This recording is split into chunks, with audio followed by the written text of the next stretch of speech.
A do-it-yourself negative scanner? If that sounds crazy to you, I'm going to show this to you. This right here is the crazy contraption that I made that is a homemade do-it-yourself negative scanner. I grabbed some scrap plywood that I happen to have laying around in the basement, ran it through the table saw, did some other stuff with a chop saw, and created this thing right here to help scan negatives. We've been doing a lot of film photography here on the channel, and I needed an easy and fast way to scan some negatives.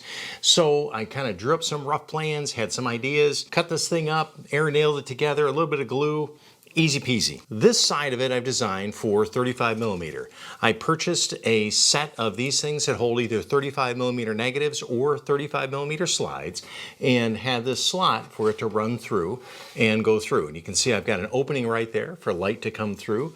The back side of this guy is open, so I can shine an LED panel light through this that'll illuminate this, and I can then shoot it with a digital camera to, in essence, scan the negatives at the full digital camera resolution. This side over here is designed for 120 film. Since I couldn't get a plastic carrier, the film itself simply slides through. If we look close enough, I don't know if you can see this on the camera right there, the film will slide right through here, and there's kind of a guide, and again, I've got kind of a rough square hole.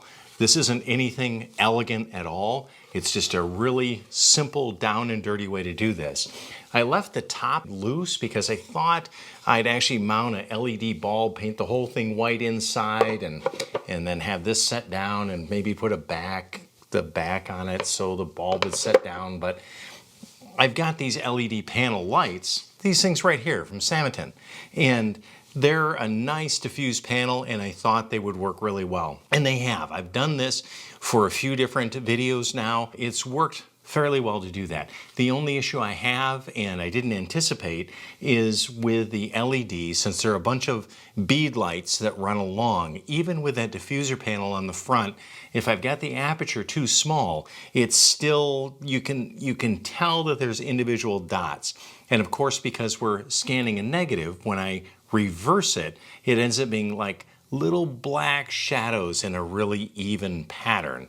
So we're going to experiment with that a little bit today. We're going to actually demonstrate this in use, and we're going to use some 120 negatives that I shot at a recent outing. I actually took the Amtrak train from here in Port Huron to East Lansing and bicycle around Michigan State University, did some impromptu street style sort of photography of some different things, a couple photographs of people and different things going on, and then rode the train back. But all of that is a subject of a different video. Today's video is going to be how this box works and how we use it to scan some negatives. So let's get right to that. This basically is the setup, how I do this. I have the camera set up right here. I'm using the standard Fujifilm 18 to 55 millimeter, what is often called the kit lens, which is actually an amazing lens. I have a 10 millimeter extension tube from Mieke. Here's the 16 millimeter version of that. Comes in a set. I have that on to provide a little closer focusing. I have it set in focus peaking mode so I can see on the screen that I am in focus and pretty much ready to do the exposure. I'm letting the camera set the shutter speed. I'm setting the aperture. I have the ISO set to 800. Now on the Fujifilm camera, that's a very specific reason I'm using 800. They have an ability to extend the dynamic range, or in essence, it's almost like an HDR built into a single image, and I can extend the dynamic range 400. So it's like an extra stop or two, probably 2 f-stops that you have in the dynamic range, which I find works really nice with these negatives. But the minimum ISO you can have it set to is 800 for that. If I set it to 400, I get compressed down one more stop, and if I set it any lower than that, of course you can't set it lower than 200 on my Fujifilm camera, but if I go to 200, I don't have any extra dynamic range at all. Here's the setup from the camera side. So you can see that I have the light behind that is simply shining through this wooden box in the back of the negative. The negative is simply going through, in essence, this carrier right there with a light shining through. I've got the camera here, again, with that 10 millimeter. See it right there? That 10 millimeter extension tube on there, the Fujifilm 18 to 55. And we come back and we can see the image right here as a negative on the digital screen on the camera. You can see the red lines right there from the focus peaking. So with that, we're going to start doing photographs of each one of these images so that we can then feed them into the computer, and I'll be using Capture One to reverse all the tones and get these into the video of which they were shot for.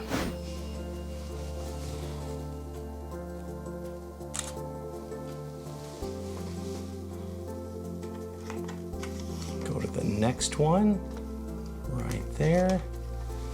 Verify our focus is good. Make sure we're centered. Adjust it just a little bit.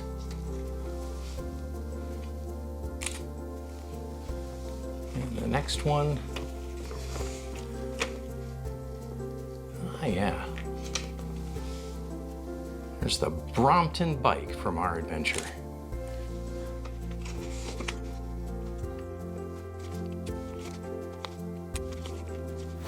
There you have it, my super easy, down and dirty, do-it-yourself way to scan your own negatives. Is it ideal? No, not at all.